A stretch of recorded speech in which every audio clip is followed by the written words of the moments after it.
started already. We've already peaked. This is the best bit of the interview. And Hazel O'Connor, as you can see, is here and has performed. But not only performed, you started your set with a warm-up that the crowd got to see. What happened there? It was great. I loved it. I learned a bit. Well, you see, whenever you're doing festivals, it's always scary, especially when I work with those vocalists all the time, sax player and Sarah Fisher playing piano. And so we know if we don't have a little what are we doing and we can't hear each other, then it's all going to go horribly wrong. It's all part and parcel of it, isn't it? The fun. Absolutely. And do you know what makes that really nice about you? Whenever I've seen you at Butlins or here or over the years, you kind of like do it really naturally, and you don't come on as if, you know, like, oh, I won't be seen until I'm ready and I must have white lilies in my dressing room. Do you know what I mean? You're really normal, and it's like quite nice because your fans followed you all these years. They adore you, but yet you are just like them. You're regular. Well, it's probably the best way because then you haven't got anything to fall down from. Well, I don't know about that. You have no airs and graces, and yet you are the performer on the stage, but you make people feel at home with your set by the way you do. You know, do you want your coffee or your tea? And I always prefer tea and all that. It's nice. You have nice little anecdotes between the songs, obviously. I like to be, really seriously, years ago I didn't understand that concept. I know what you're going to say there. Yeah, I agree. I was the same, I think. Well, we all are, I think, because you get thrown into the fame game. And think you're just performing. And it's just not worth it because you make yourself ill. Yeah. And I used to remember being at gigs and there'd be lots and lots of people just rolling up and rolling up and rolling up and then there's no fun. Nobody has any fun. And I want to have some fun because it's my life. Absolutely. And so if we're going to share our lives with people and each other, then you have to. Here we go. Anecdote.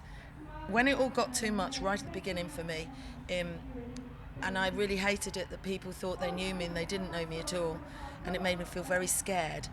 I remember I had made friends with David Bowie a little bit, and I said to him, oh God, I don't know what to do, this fame thing's scary.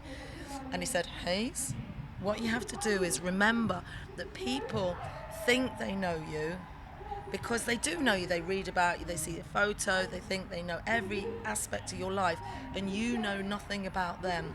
So the best way to get it onto an even playing field is to find just one fact, even if it's, hello, what's your name? Yeah.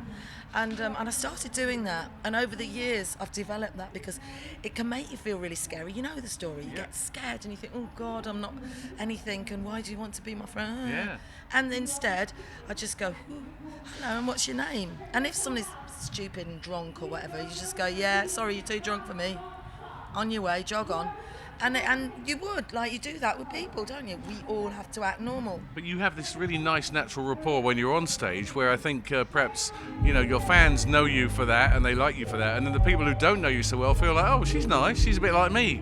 It's probably the best way. Yeah. But that's from somebody whose, you know, trousers have fallen down on stage. Have they? Yeah, they fell down. That song, If Only, first time that I ever was public and the film had been shown at Cannes, I'd made some really good tight trousers because I used to make my own clothes. And I was sitting in the audience in the Cannes Film Festival, with the director of the film. And at the end of the film, that song If Only was playing and the credits were rolling, and people started to get really excited and got loads of applause, and then they're standing up and we're getting this standing ovation. And that's great, except I didn't think we had to do anything more, just kind of go, but no, somebody got a light, shone it down on us, and the expectation was that we're supposed to stand up and take a bow. And I had undone my trousers before the film had started, you know, because I was in the cinema in my mind and it's uncomfortable. Relax. Yeah, relaxed. Tummy was sticking out, thingy undone, and then the light hits us and my director said, get up, Hayes, get up.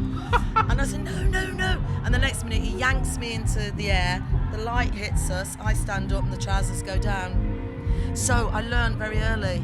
These are the stories people want, you know, because there's been a few exclusives in this chat, so thank you for that. Oh, yes. And will you, to coin a phrase, come back again and do one of the Let's Rocks, because you're very popular here? I hope so. I just hope that they remember that, you know, when they're going, who should we programme? Because I love doing these festivals. I love them. We have such a laugh. And I love it that I can come with the two girls I always work with. and that we can be with a bigger band, and then we go back to being just the three women. And I like it. I like that us three women who are of an invisible age become visible. I think it's really important for all women. Is your saxophonist, the lady who's doing the saxophone, is she the original saxophone player? No, Wesley McGugan was the original, and he went on to play with Billy Ocean and The Beat. Claire used to be in the Bell Stars. Oh, did she? Her beginnings were at the Bell Stars. Was she? Yeah.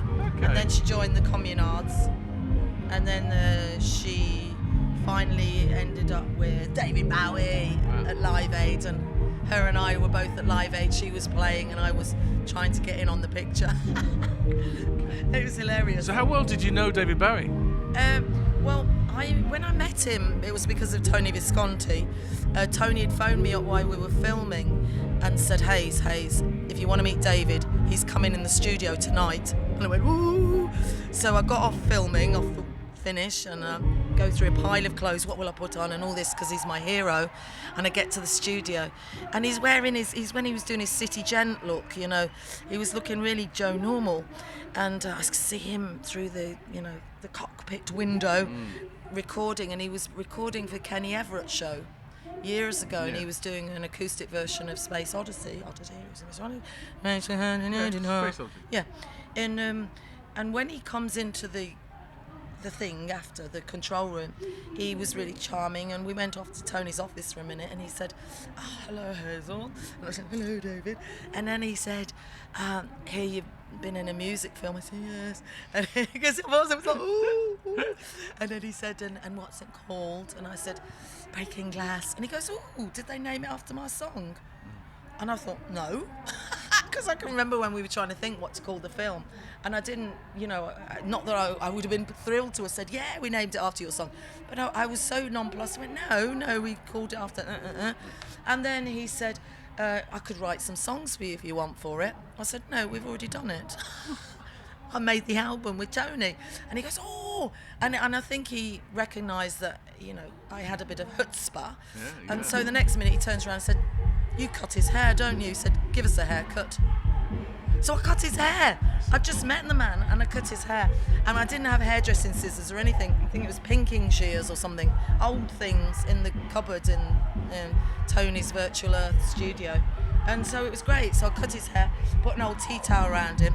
He used to have an assistant called Corinne, who I'd been told was really, ferocious, and watch out for her. So she's standing there looking, how am I cutting the hair? And I thought, oh no, she's going to kill me, that woman. And I cut his hair, and he was so sweet, finished the haircut, and then he said, when are you playing? And I said, I'm supporting Iggy Pop in a couple of weeks. He said, I'm coming to one of your gigs. And so he came, turned up on my gig. Did you pull David Bowie on stage to say hello? No, oh God, no. I was so happy, just go, David. Yeah. Maybe that was the good incentive of those two things together, with him being there and you doing the songs. That's great. Oh, it's lovely. It was really actually a beautiful night and something I'll never forget. And then weird, because I play with Claire now, and we played in the 80s together, myself and Claire Hurst. But we used to play jazz together in those days when I was being sued and I couldn't do gigs. I used to do this supper club thing in Knightsbridge, and her and I always had a laugh on jazz things. And so we used to play back then in the old days together, doing not what was expected of me at all. And now we get to do that. We get to play our jazzy stuff. We get to do our, breaking glass things. But we've been friends and players together since 1982. Wow. And that's a wonderful thing to have. Long time. It's the year I started as well, so there you go. And as an older woman, I don't want to believe that I shall ever be invisible again. Today you were far from invisible. You absolutely smashed it. You brought the crowd alive. Well, I think my co-players do that too. You must have felt it though. It was amazing, wasn't it? I suppose. I don't know. I just see people's faces and I think, oh, there's a nice face and hello. But the energy of the songs, fantastic. I love it. Yeah, I think it's lovely and lucky. I love my life. Good for you. And I hope that it goes on for a long time. Oh, and so do we. Thank you for talking to us. Thank you. Lots of love, Hazel. I'm talking to that instead of your face. No, but you're talking to us. It's nice. Thank you. This is Hazel O'Connor, and let's rock!